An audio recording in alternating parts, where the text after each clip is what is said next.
Welcome to Rettel's Pub, where we talk about the spirits while partaking of spirits. Here are your hosts, Nate and Mason. So, what are you drinking today? Same old. Macallan. Macallan. Yeah, it's 18-year Scotch. The greater or the great Nate the Great. No, the great Nate. You had it right the first time. The great Nate, the greatish Nate is tired of me bringing Modelo, so he pulled some cartoon-looking beer. What, Art Car? St. Arnold's Art Car. I don't see St. Arnold's on here. It's the red writing at the very top. Well, I'm old. I can't see that. The top St. label. Arnold's. There you go. All right, St. Arnold's. It looks like a bottle with a preschool sticker on it, so the kid could look like dad. We do have video, so you can show the. Oh yeah. Is it this one? Yeah. So, see the little cartoon? That looks like something you would give your child and fill it full of apple juice and say, "Go hang out with dad," right? That's actually not a bad idea. It's Too good. bad my kids are grown. It's good. It's good. I mean, it's not spicy like Modelo, but you know, for a mediocre beer, right? It's good. Mediocre beer. It's made in Texas, bitch. It is. It is. It's made okay. actually in Houston. So you can actually go visit their stuff. This is an amazing. There you go. An amazing That's what beer. I thought. It's amazing. I had to learn the full truth. I was supposed to pull your Texas card. I had to have the full truth. He didn't tell me the truth. Truth. So Truth is subjective. subjective. Don't get me started, because I have a goal. We have been recording, and I'm going to whine for all of our people, right? For 2 months, right? We have recorded twice, right? And I have been trying to do segues into yeah, you're crying because you know I'm right. See, I've been trying to do segues into a particular topic because I'm brilliant, and Nate the Greatish here refuses to listen, right? So I told him, I said, look, we're gonna have to do this. We're gonna have to do this. So, what do you know about runes? Nate's gonna say, I don't know anything about runes. So, what do you know about runes? Well, I'm sure about to find out a whole lot of shit I don't want to know. No. I'm picking. The one thing that I pulled away, or that I received, I took in. That sounds perverted. It wouldn't have if you hadn't said anything. I know. So now every time I say it's gonna be that's perverted. So is what I learned. Okay, hold on. My word. See, he interrupts. It's conviction, Duke. It's conviction. Yeah, whatever. Anybody that interrupts that much is under conviction. So, runes. So, I don't know much about runes. But I know much. Yes, I don't. I don't know much. Like, what are they doing? Oh, but I know I love you. It's good stuff. It's good make-out music. So, I wouldn't know anything about that. No, you wouldn't. So the one thing I've taken away from runes is that anything that we say, right, is magical, right? Has a magical concept to it. So our words that we say can bless or curse. You know, I'm pulling from scripture because that's the only thing I know. So the things that we say can have a great effect on ourselves and a great effect on our neighbor, right? So last time we talked about honoring, right? Or was it honor? Mm-hmm. It was honoring, right? Honoring our neighbor. So the runes, each rune has a magical, in and of itself, each individual rune. So we would call it a letter, right? So each letter has in and of itself a magical energy connected to it. So when you take those runes and you build a word, then you've empowered that word to do something. Does that make sense? Am I making sense? Yep. So what I've learned from that is the very letters that we speak have power, and therefore the very words that we speak have power. So as we move along through life, right, are we honoring others by blessing them or cursing them? Or are we blessing and cursing ourselves? Right? So what do you think about that? Well, I like the idea that it goes back to a more micro expression than just the word. The very letters could. Now, my question would be, and actually it's funny you bring this up because I've actually went Because down. I'm brilliant. Yeah, well, I wouldn't say that, but anyway. So one of the things that I've come across recently is the idea of how English is actually a language of blessing and cursing. For instance, mortgage. The word mortgage, it comes from like death because of mortality, mort, and gauge. I can't remember what it means, but basically you've put yourself into a death grip is what it is. And so when you start looking at that sort of thing, it doesn't surprise me. The question I would have is, okay, so if runes have that, how do you learn how to best do that? Where do you go to find the education on understanding what each rune means and how to put those together in a manner that actually protects or blesses? Hopefully not curse, because that's probably not the best thing to do. But there's certain things, like I like the helm of awe. And I'm sure there's another word for it, but it's a set of Viking runes or Norse runes that are there for protection, or the compass, the Norse compass, which also is the same thing. It's a group of Norse runes for guidance and leadership. So the question I would have is, okay, so if I want to start doing that and build my own runes, where do you go learn that so that you're not just making some shit up and it's, how do you go back to? You just don't want to take a handful of runes and throw them together because it looks good. Yeah, because it's cool, right? I want to be like on the Viking show where I can wear the beard and whatever, and then cursing myself, but thinking I'm blessing myself because I really don't understand the true meaning of the runes. And then the other question then becomes for me, and all these are just questions that immediately hit my brain, is, okay, so these runes mean something. Do they mean something statically or objectively, or can those runes mean my intention of those runes? Does my intention, so even if I put something together that may originally have been a curse, would my intention of making them a blessing change those into a blessing, or is it static? Those are questions. I'm planning on doing my left arm, my tattoos for my sleeve, and I'm thinking about going the Norse route. Yep. But the question I always have is it's cool to have the runes, but I don't want to put some kind of crazy shit on my arm permanently that is either a curse or maybe it's ineffective because it's not correct. Yeah. And I don't trust. I mean, you could pop Eric Lifeson or whatever his name was that actually discovered America before Columbus in front of me, and I might not even trust what he's saying. You know what I mean? So because if I'm putting something on me permanently, I want it to actually be correct. So how do you do drawing that?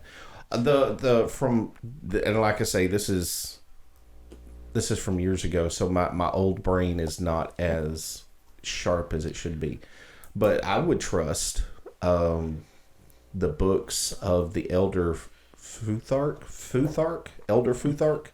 right?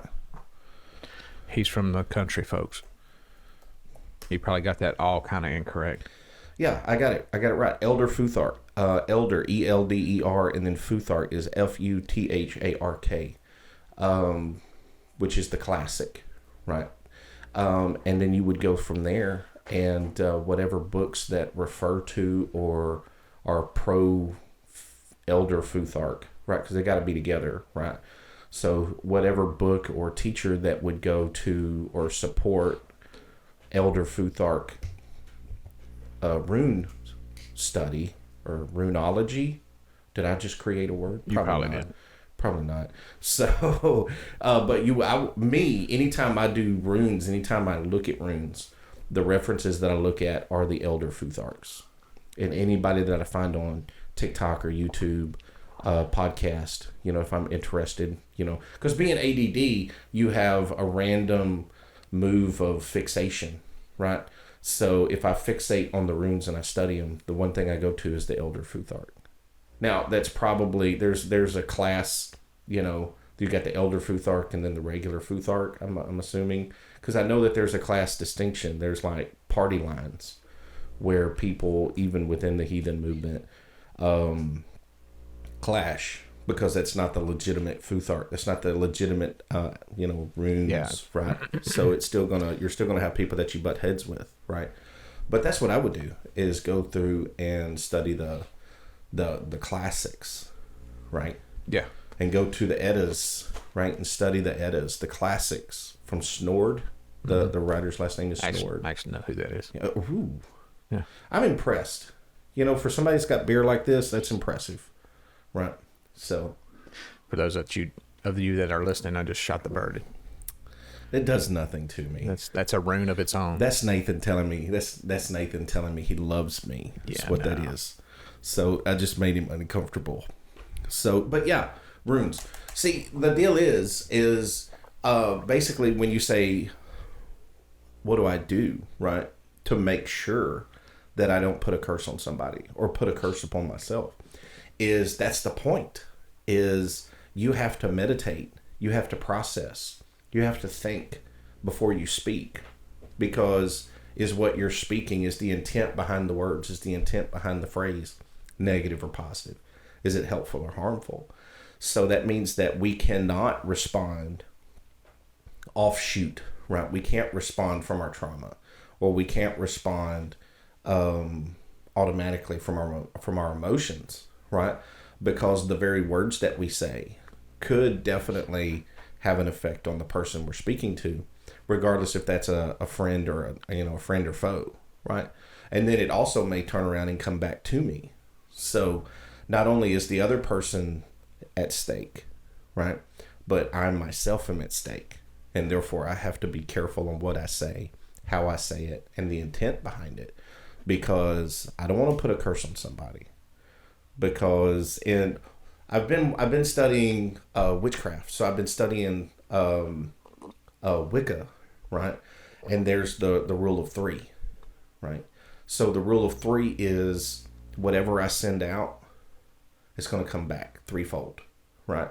So if I send out negativity, well, what's going to come back threefold is negativity. If I send out positivity, what's going to come back threefold is going to be positivity. So whenever an individual creates a spell, an incantation, performs a ritual, does whatever, you have to process and you have to be careful on how you say and what you say, because it's going to come back. So you have to process and you have to meditate on that. I would think that even if I am not actually committing a ritual or performing a ritual, that the words I speak also come back. Yeah. And your intent. Let's just give an example. Fuck you. Yep. That could be as much as, that phrase can be positive and negative, yes, depending on the intent.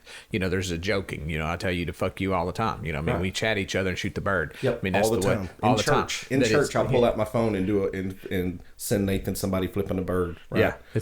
And so the intent is there. But at the same time, I think that's something we have to realize. Words matter. I know we're talking about runes at this point, but our words, our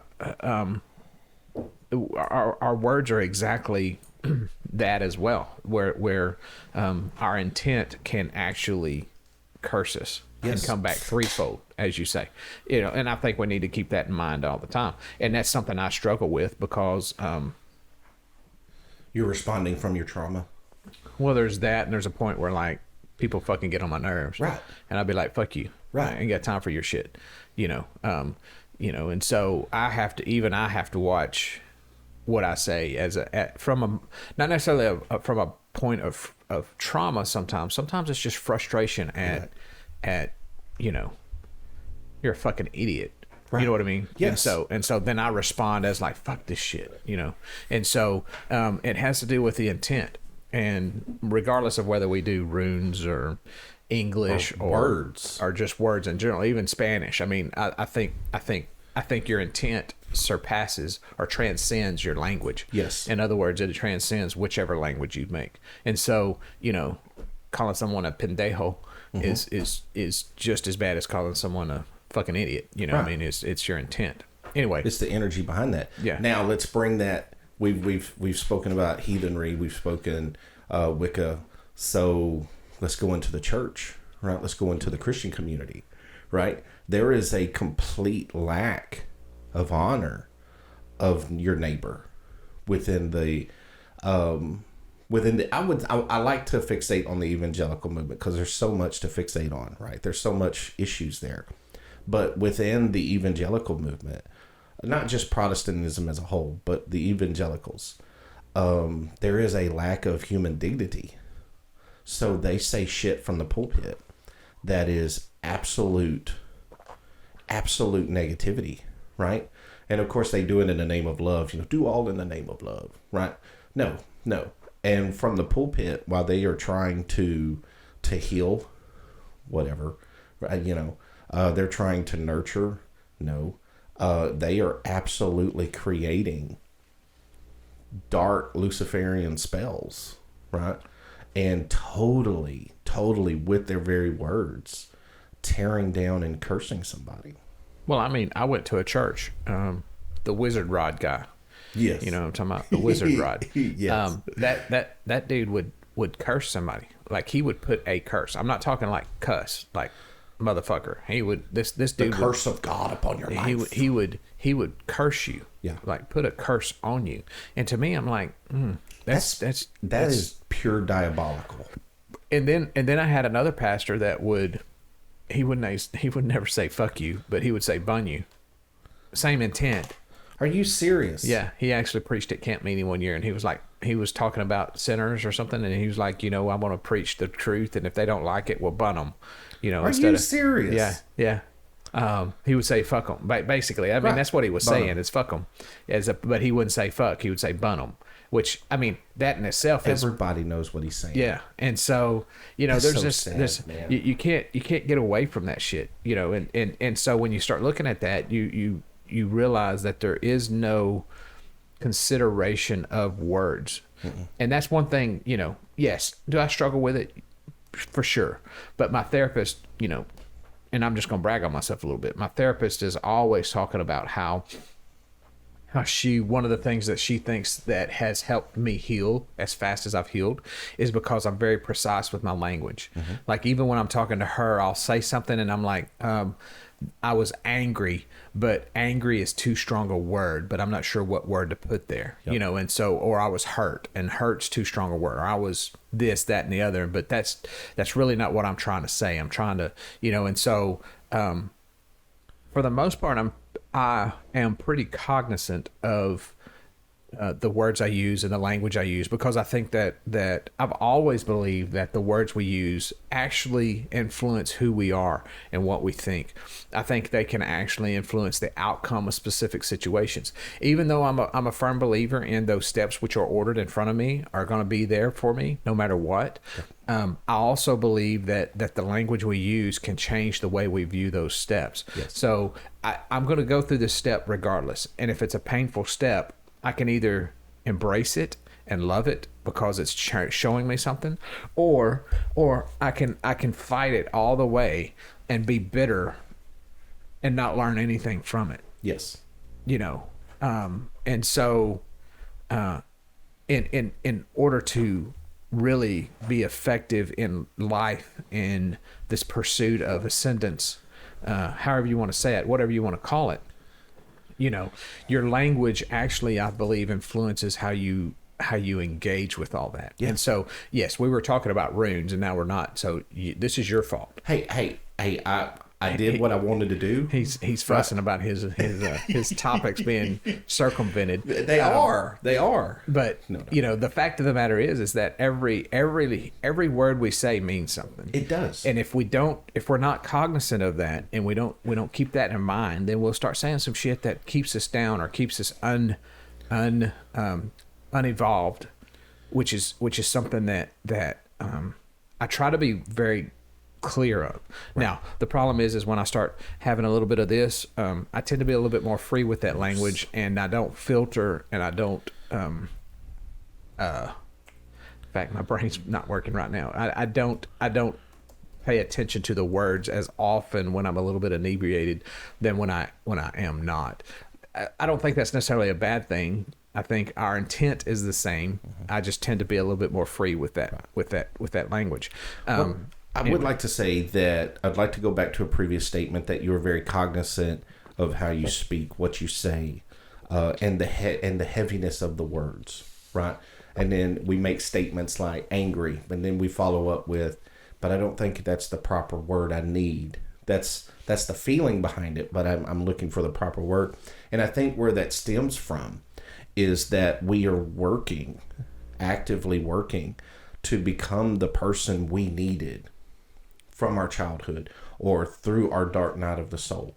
And we understand the spirit behind words, right? Yeah. Well, I mean, we understand the abuse behind statements. I remember, never told anybody this. I don't think anybody knows this. I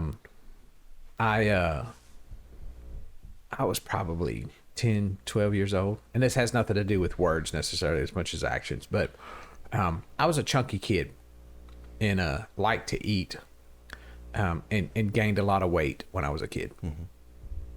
And Mom, one time, I'd gained enough weight to where I couldn't fit in my clothes that they had just bought me for school, and Mom was mad about it and actually went to Dad's closet and pulled out some jeans of Dad's, which he was twice as big as I was, because I was 12 years old. I mean, there's no way. And she threw them at me. She said, "Put these on, see if they fit, since you're gaining so much weight." Oh man. And so, it's kind of a, I hadn't thought about that in a while, but that's a painful thing to go through at 12 years old. Yes. And so I've struggled with weight my entire life, and some of it is because of the way she handled that situation. Mm-hmm. And I'm not blaming her for it. Yes, I made decisions to eat like the fuck I ate. By the way, I broke 200 this week, so I'm down under 200. That's for the impressive. First time since he was born. You look great. I was looking at you earlier. You look great. No, don't be looking at me. That's I am. I'm looking at you right now, bro. That's gross. All right, guys, we're done for the day. We'll see y'all next time. But the fact of the matter is that I think I struggled with weight a lot because it was just the way it was. Some language that I used with myself. And I internalized that shit. And so, yes, we're talking about curses and this sort of thing, but the fact of the matter is that sometimes it's our own language to ourselves that helps. Yes. And or hurts, depending. Yes. Because we love to curse ourselves. Well, right? I don't mean in the context of what because we like to. It's not that we like to. It's just that we've become in a habit of degrading ourselves. Well, the fact of the matter is that comes from, and excuse me for saying, well, no, fuck it, I'm gonna say that shit. Don't apologize. The fact of the matter is that we get that because pride comes before a destruction, and the haughty spirit before a fall. And I may get that fucked up, but the fact is that we're taught from a child not to think good of ourselves. Correct. To think of others first instead of ourselves first instead of others. And the problem with that is that if I don't like myself, how am I gonna like you? Right. And so this morning I realized, I broke 200. I'm proud of myself for that. And so I looked at myself in the mirror and was like, I like who I am. Mm-hmm. I like what I'm becoming now. And it's because I'm starting to actually care more about myself than I ever have. Yep. And how can I care about others if I don't care about myself? Yes. How can I truly love others if I don't love myself and love who I am and what I'm becoming? And a lot of the things that's just being who I am, it's almost as though, I'm starting to say, in a positive way, but negative in some ways. Somebody wants to do something, I'm like, no, I don't want to do that. I'm not going to do that just because you want me to. I used to always try to do things for others, which is, I guess, an honorable thing to an extent. Well, it was how we were raised. Yeah. Because we were in a conversation before the recording with Sissy, right? And she made the statement that we were taught and raised that we follow God first, we pursue God first, then we follow and pursue and love and focus on others, and then ourselves is last, right? And I think we were taught wrong. We were taught wrong for sure. that. We were at least taught in a way that was not beneficial to our individual selves, to our physical and emotional and spiritual selves, and psychologically. Yeah, exactly. I mean, and I'm not about. Well, you know what? That's just trauma speaking too. There's a point where we have to start looking at ourselves as, you know what? I am the spark of divinity. Yes. And if I'm really getting down to it, I may actually be God. You know what I mean? I mean, I may be actually that divinity on earth. Yep. And that's really, really difficult. And if you think about our upbringing and how we think about generally, that is such a sacrilege. It's sacrilege to believe that oneself is a spark of divinity. But it's not too dissimilar from what Jesus said, Right. And so, because ultimately, and I've had to learn this since 2020. 2020 really it screwed me up, right? So what I've had to learn, or what I have learned, is that we are the universe having a human experience. Yeah. Right. We're not a human having a universal experience. No, we're a spirit having a we are a experience. spiritual being having a human experience. Yeah. And when we look through our human eyes, we are still seeing ourselves. So when I see you, I see myself. When I see Duke, I see myself. When I see the homeless person, I see myself. And that's where the honor of everyone around us should birth or begin, to where I honor you and I respect you, and my words should be a blessing to you because you're me. You're the universe. Well, experiencing itself. What is it? Do unto others as you would have you have them do unto you. Yeah. And so when you start thinking of it that way, then I'm going to try my best to be as patient and compassionate as I can. Yes. It's hard. I mean, it's not the easiest thing to do, because there's some people, I was listening, I think there's some people you just want to run over in the parking lot. Yeah. I think it was Ram Dass. I think I heard Ram Dass like yesterday. Yeah. It was at least yesterday, where he talked about it's easy to love the lovable. Oh, it is. And so he was talking about how we're fucked up because we talk about love being a verb. Yeah. And love is not a verb. Which is completely different than the way we've been raised. Love is a verb. I mean, hell, Toby Mac wrote a song about it, or was it DC Talk? I can't remember.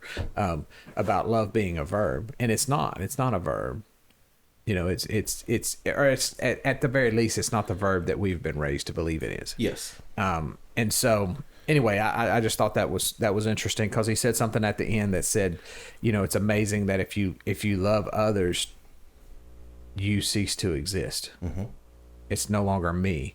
Whereas if I'm loving the lovable, I could be egoic about it, right, and say that I love everybody or I love these people. Mm-hmm. But if I don't, then it suddenly becomes I no longer am part of that situation, that algorithm, or that equation. Yeah. You just begin to love, and that's hard. I mean, I have people in my life now that well, not so much now anymore, but that it's a struggle.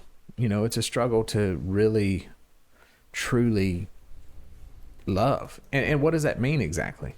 Anyway, I know we're not talking about runes at this point. We're kind of all over the place. Well, we segue into a great topic, into a great conversation.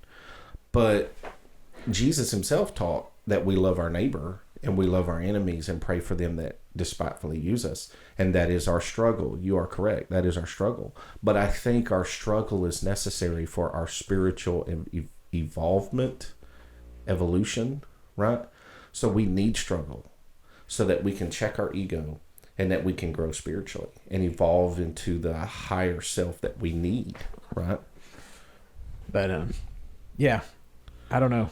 It's kind of it's a different thing to have been raised a certain way and realize that maybe, just maybe, we're no longer that person anymore, or we shouldn't strive to be that person anymore. You know, we should strive to be a truly loving person. And what does that mean? I mean, yeah, there's some people that I'm never going to communicate with, or I'm never going to connect with. But I hope there's someone out there that will connect with them. Well, let's put it this way. I live by what I call AAA, right? Not the retirement, or car insurance, right? So there's AAA. So there are people in my life, and I reevaluate constantly. You have to reevaluate. You have to evaluate constantly. So AAA is add, abandon, and adjust, right? So how that goes is I look and I evaluate people, places, and things, right? And then are there people, places, and things that I need to add that will benefit me, that will help me grow, that will heal me, that will advance me, right? And then I evaluate, are there people that I need to abandon? Is there people, places, and things that I need to abandon that is negative, that is tearing me down, that is narcissist, that is toxic? So I need to let them go. And then the adjustment comes. Are there people in my life, people, places, and things in my life that I need to adjust? I don't necessarily need to abandon them, but is there something with them that I just need to adjust their position in my circle, right? For my benefit. And I know that's selfish, but you're ultimately looking out for your own well-being, mentally, physically, emotionally, spiritually, right? So talking about the people that we were, right? Are we the same people that we were before the awakening? And I say no. I don't think so. Because before my awakening, I was an absolute dick. I still am a little bit. But pretty much, yeah. But dude, I was in a conversation yesterday with a lady from TikTok, and we were talking about the UPC, and she was asking questions, and I still have in storage, and I don't know why I still keep them, but I have in storage a 2-inch, 3-inch notebook of old sermons, and I keep my sermons that I've preached in the past, and occasionally I go dust them off, right? And I look through them, and I see the most horrid things that I've spoken from behind the pulpit, right? And if I said that from behind the pulpit, what was I like in real life, right? Outside the pulpit. Dude, I was an ass, an absolute ass. So I guess I keep it as a self-flagellation, right? To where I go and I look at it and I read it, and then there's guilt and shame as a thing that I use to say, don't be that way, right? Well, don't pursue that. Don't be that way. It's a remembrance of who you were, yeah, what you don't want to be. I kind of get that. That's probably the reason why I never actually was successful as a pastor or a preacher, is because I refused to go down that path. You know, they're even then, even as cynical and as whatever I was back then, pessimistic as I was, the idea I had behind being a preacher was that we should be building people up, not tearing them down. Yes. And the fact is that I would have never been able to step into this asshole move that I felt like a majority of preachers stepped into. Yep. You know, that's the reason why I was always intrigued with T.D. Jakes. You know, he was positive 99% of the time. Yep. You know, I don't think I ever heard him preach a hellfire and brimstone type thing. Right. But my difference is that I refuse to be any of that, and that's the only way I knew that it could be. Nowadays, I'm like, you know, I could preach in the vein of not necessarily Joel Osteen, you know, but at the very least try to edify people as opposed to tear them down. And that's the big thing is that I don't know all preachers, but I've heard enough of them that, you know, there's not a whole lot of building. It's a whole lot of tearing down. There's a whole lot of screaming. Yeah, and you know, there's a point where this awakening thing, it's hard for me to define. I've had conversations with people who want me to define it, and I can't define it. I think that it's personal and individual. You know, I tell people that my awakening was a true conversion. And you know, I'd went to the UPC church for 30 years, you know, before I left, thinking I had been in a conversion experience. There has been no conversion experience like I had last year. Right. None. I agree with that. There is no definition that had happened ever before. So I can't say that I was ever closer to God when I was Pentecostal than I am now. Yes. And by God, I mean, you know what I mean. I'm not that which exists, that which transcends the very language that we speak. And so many people are stuck trying to define God or religion or spirituality or practice or all of these things in a language and a tag. If we're speaking, you know, like blogging, you know, a tag that works these days. None of that works now. And so I truly believe that I went through a conversion experience that I've never, ever, ever experienced last year. Yeah. Last year I experienced something that no Pentecostal can say they've went through. Correct. I'm sorry. Now, do I know every Pentecostal? No, I don't. But, or any Christian for that matter, or Muslim, or Buddhist, or any of these people. All I know is I truly repented. And by that, I turned my back on what I was, and I'm something completely different now. Yes, I cuss. Yes, I drink. Yes, I say, you know, this, that, and the other. And I do things that aren't quote unquote religious or spiritual or things. But the fact of the matter is I am not the same guy I was over a year ago. You don't do things that are within the community guidelines. No. Well, I just don't see any sense in that. Correct. There is no sense. There is no depth to that. Right. None.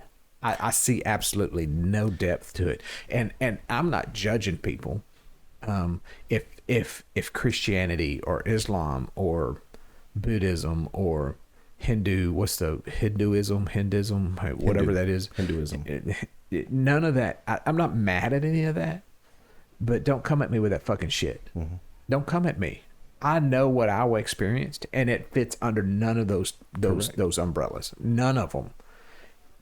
And so I can't abide by any of them. Do I think that the practice is bad? I do actually, in some ways. I just, and maybe we have that conversation next. You know, I really. Let's go back to that. I can promise you that I have never had the experience that I had last year. There is no definition to it. None whatsoever. There's no definition to it. It was a conversion experience. And I was Pentecostal for 30 years. Yeah. I was Christian for 30 years. Thought I had a conversion experience when I was younger. That was not what this is. Right. This literally changed my life. What woke me up? Tara, she asked me, she said, when did it happen? Right. And I told her, I said, 21, 22. I was on the pulpit. I was on the platform and promoting worship, right? Promoting that Pentecostal worship, you know. And I had influxed my voice. I had Pentecostal cadence, right? And alliteration. I knew the words. I knew how to speak it. I knew how to say it. I had my tone just right. And I had the people in my hand, right? And they were frothing at the mouth, right? They was excited, chewing plaster off the walls, you know, running the aisles. Your Pentecostal shit, yeah. And Pentecostal stuff. And I stepped away from it. I was only behind the podium 5 minutes, and I stepped down, and there was an emptiness.